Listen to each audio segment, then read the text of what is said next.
పారిజాత పూలు కోయవద్దు.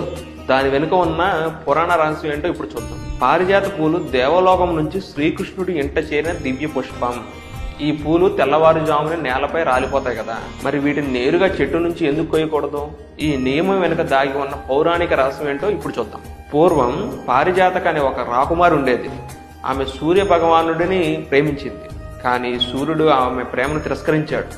ఆ బాధతో పారిజాతక ఆత్మహత్య చేసుకుంది. ఆమె శరీరం అగ్నిలో దగ్ధమై ఆ బూడిద నుంచే పారిజాత చెట్టు పుట్టిందని చెబుతారు. తనను తిరస్కరించిన సూర్యుడిని చూసేందుకు ఇష్టం లేక ఈ చెట్టు రాత్రిపూట మాత్రం వికసిస్తుందట. అంతేకాక ఆ రాకుమారి బాధను సూచిస్తూ ఆ పూలు సూర్యుడు ఉదయించక ముందే నేల రాలిపోతాయి.